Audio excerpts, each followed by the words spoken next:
खलीजे अरब में जिन दो ममालिक को बरसों तक स्ट्रेटेजिक शराकतदार और करीबी दोस्त समझा जाता रहा, सऊदी अरब और मुत्तहिदा अरब अमारात यानी यूएई, इनके ताल्लुकात में यमन के महाज पर एक संजीदा दरार नुमाया होती अब दिखाई दे रही है। जी हां, यूएई और सऊदी अरब के बीच ठन गई है। हालात काफी कशीदा बताए जाते हैं। दरअसल हालिया बयानात, अस्करी कार्रवाइयों और बाहिमी इल्जामात ने यह सवाल खड़ा कर दिया है कि आखिर वो इत्तेहाद जो साल 2015 से हुसी लड़ाकों के खिलाफ इकट्ठा लड़ता रहा, आज एक दूसरे के सामने आखिर क्यों खड़े हो गए हैं? आज यूएई और सऊदी अरब एक दूसरे के दुश्मन क्यों बन गए हैं? आज एक दूसरे पर हमलावर क्यों हैं सऊदी अरब और यूएई? आज इसी को दरअसल हम समझने की कोशिश करेंगे, क्योंकि यमन की खाना जंगी इस इख्तिलाफ की असल बुनियाद बताई जाती है। यमन में तीन बड़े ताकतवर फरीक सरगर्म हैं।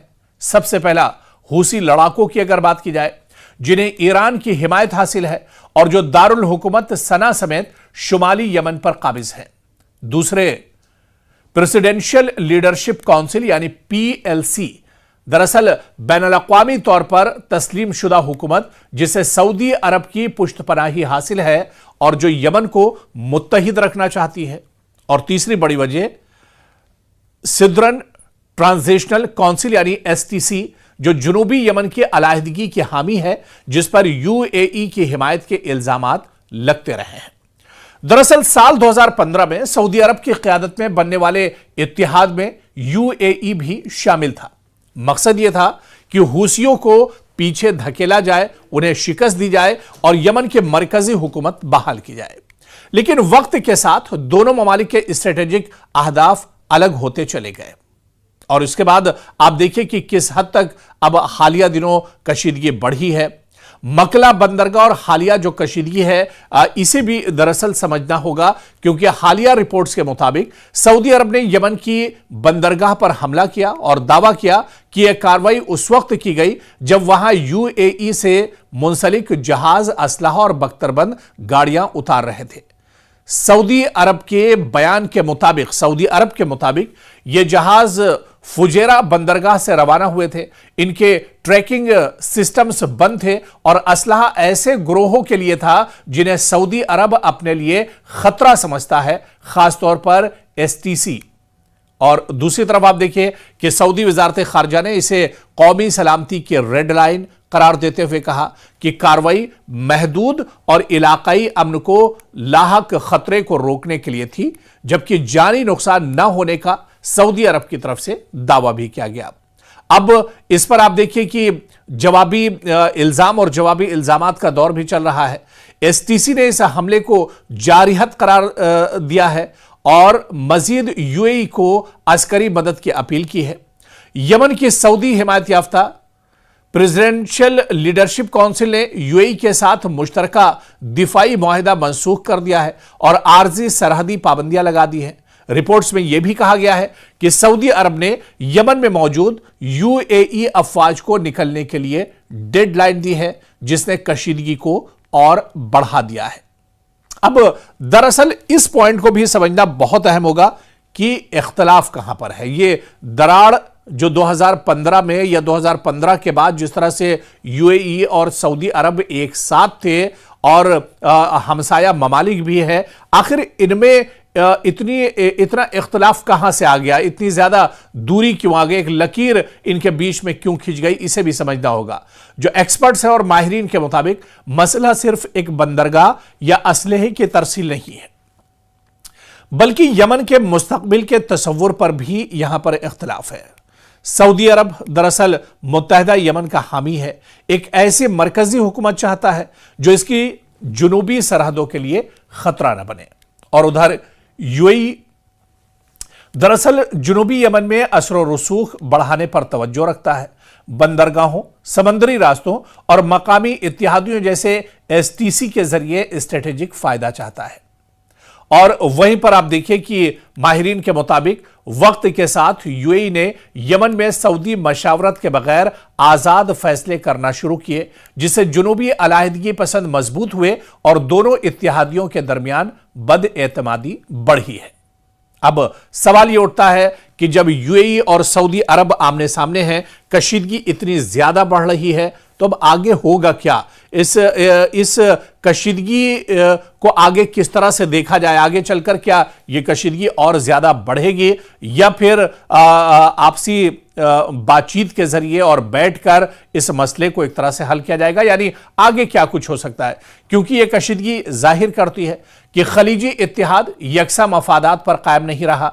यमन की खाना जंगी अब सिर्फ दाखिली नहीं बल्कि इलाकाई जो रीजनल ताकतें हैं उनके मुतजाद एजेंडों का मैदान बन चुकी है।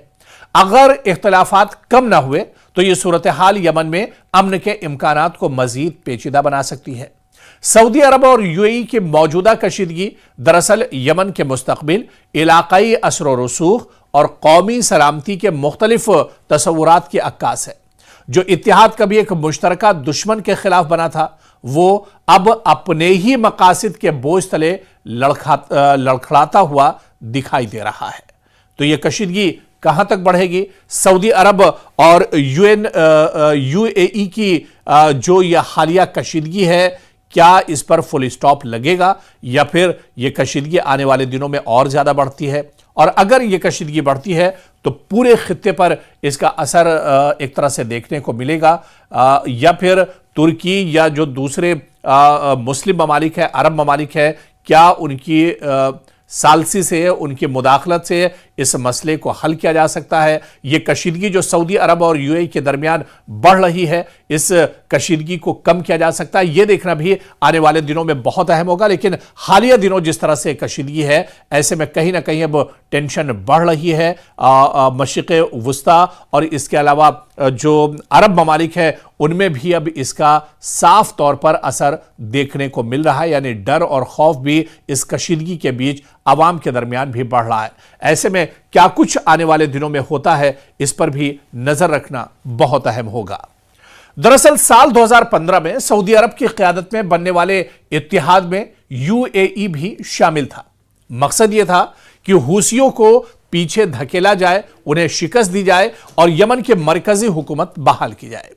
लेकिन वक्त के साथ दोनों ममालिक के स्ट्रेटेजिक अहदाफ अलग होते चले गए और इसके बाद आप देखिए कि किस हद तक अब हालिया दिनों कशीदगी बढ़ी है।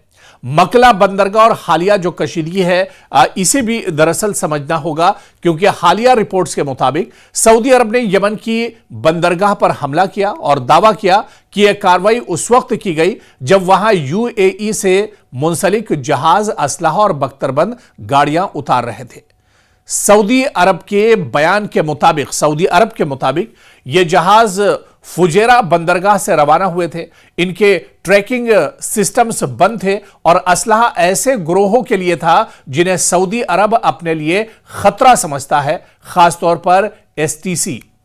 और दूसरी तरफ आप देखिए कि सऊदी वजारत खारजा ने इसे कौमी सलामती की रेड लाइन करार देते हुए कहा कि कार्रवाई महदूद और इलाकाई अमन को लाहक खतरे को रोकने के लिए थी, जबकि जानी नुकसान न होने का सऊदी अरब की तरफ से दावा भी किया गया।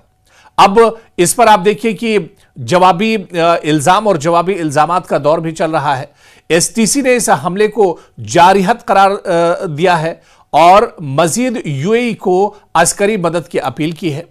यमन की सऊदी हिमायत याफ्ता प्रेसिडेंशियल लीडरशिप काउंसिल ने यूएई के साथ मुश्तरका दिफाई मुआहिदा मंसूख कर दिया है और आर्जी सरहदी पाबंदियां लगा दी हैं। रिपोर्ट्स में यह भी कहा गया है कि सऊदी अरब ने यमन में मौजूद यूएई अफवाज को निकलने के लिए डेडलाइन दी है, जिसने कशीदगी को और बढ़ा दिया है। अब दरअसल इस पॉइंट को भी समझना बहुत अहम होगा कि इख्तलाफ कहां पर है। ये दरार जो 2015 में या 2015 के बाद जिस तरह से यूएई और सऊदी अरब एक साथ थे और हमसाया ममालिक भी है, आखिर इनमें इतना इख्तलाफ कहां से आ गया, इतनी ज्यादा दूरी क्यों आ गई, एक लकीर इनके बीच में क्यों खिंच गई, इसे भी समझना होगा। जो एक्सपर्ट्स हैं और माहिरीन के मुताबिक मसला सिर्फ एक बंदरगाह या असलहे की तरसील नहीं है, बल्कि यमन के मुस्तकबिल के तसव्वुर पर भी यहां पर इख्तलाफ है। सऊदी अरब दरअसल मुत्तहदा यमन का हामी है, एक ऐसी मरकजी हुकूमत चाहता है जो इसकी जुनूबी सरहदों के लिए खतरा न बने। और उधर यूएई दरअसल जुनूबी यमन में असर रसूख बढ़ाने पर तवज्जो रखता है। बंदरगाहों, समुद्री रास्तों और मकामी इत्तेहादियों जैसे एसटीसी के जरिए स्ट्रेटेजिक फायदा चाहता है।